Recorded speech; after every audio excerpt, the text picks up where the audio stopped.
Yes, welcome to today's video where we are going to learn computer studies, the basics of a computer.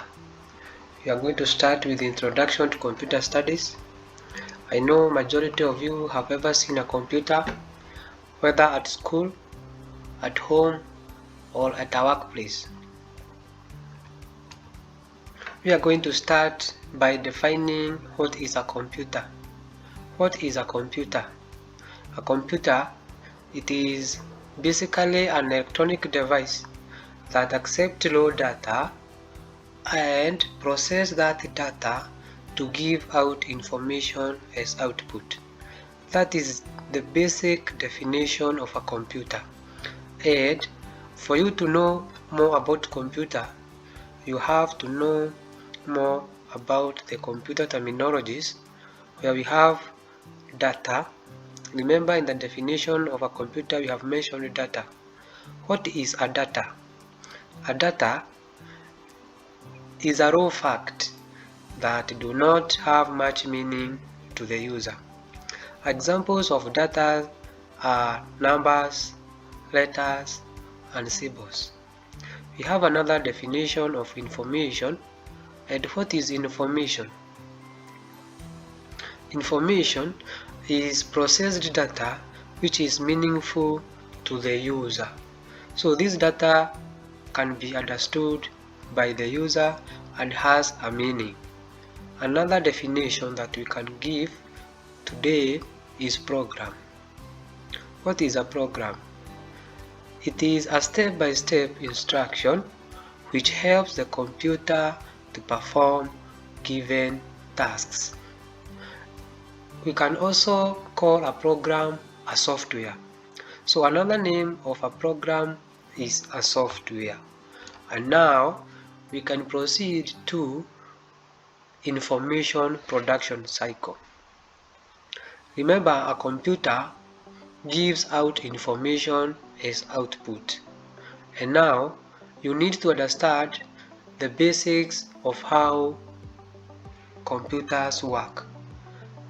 Computers operate in 5 basic principles, and these principles are input, processing of data, storing of data, outputting data, and communication between the computer parts or components.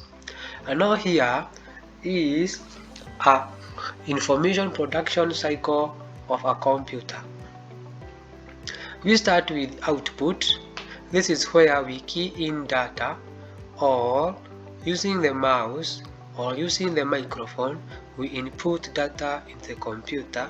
The data goes through a process of processing, and before it goes to processing, it passes through the storage, where we have the memory, and some types of memories are RAM. RAM is a good memory that helps in processing data, and then the computer outputs information. That is the information production cycle of a computer. And now let us look at the input process of a computer. What is an input? This is a way of entering or keying data in the computer. How do we enter data into a computer? Number one, as I said earlier, you can use a microphone. You can use a keyboard to enter data by keying keys of a keyboard, or using a mouse as a pointing device. Now that is input part of a computer. Now let us go to processing. And this is the manipulation of data to achieve certain objectives. Which is this objective? To obtain information from the data given by the user. And this processing may include calculation, comparison, so that you can produce desired results. The part of a computer that is responsible of processing data is the CPU, or the processor, or the microprocessor. Beside there is an image of a CPU inside a system unit. And now let us look at output. What is output? This is a way of receiving information from a computer. All the information given from the computer, that is output. It can either be soft copy or hard copy. A hard copy can be from printer. As you can see, beside there is a printer giving hard copy output, and down there is a screen with soft copy output that you cannot touch. It is only found inside the screen or the monitor. That is the soft copy output. Now let us go to the basic parts of a computer, or the basic components of a computer. Remember, a computer can be either a phone, a laptop, a desktop, a tablet, and many more. The basic component of a computer is the system unit, and this is the part of a computer that houses the CPU, which we also call the brain of a computer. The system unit also houses other devices like the drives, the motherboards, the power supply units, hard disks, fans, memories, etc. So this is the square part or the rectangular part of a computer. Now let us go to the other part of a computer, which we call monitor, or the visual display unit, which is also called the screen. The visual display unit is abbreviated as VDU. And what is a monitor? It is a television-like device that is used for displaying output. Remember this output, soft copy output. It is also called the monitor because it enables the user to monitor or see what is going on in the computer.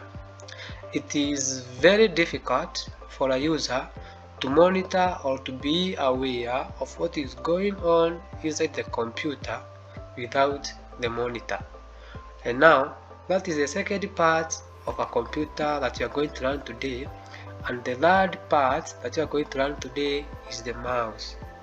Mouse is a pointing device that enables the user to issue instruction to the computer by controlling a special mouse pointer displayed on the screen.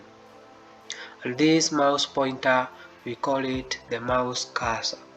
Beside there you can see an image of a mouse which is used as a pointing device. The other part that we are going to learn today is the keyboard.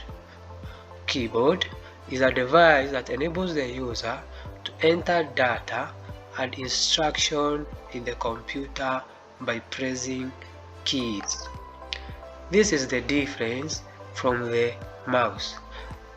Keyboard is used by pressing keys, while the mouse is used as a pointing device. Beside there is a photo of a keyboard which is being pressed. And now, having described the four parts of a computer, the basics one, there are other devices that are used by a computer. These are the peripheral devices. And what is a peripheral device? This is the device that is connected to the system unit using cables. So any device connected to the system unit using a cable is called a peripheral device. Examples of these peripheral devices include the mouse, keyboard, monitor, scanner, speakers, printers, etc., etc. And now that is the basics of what we are going to cover today, and thank you for this lesson. See you in another video.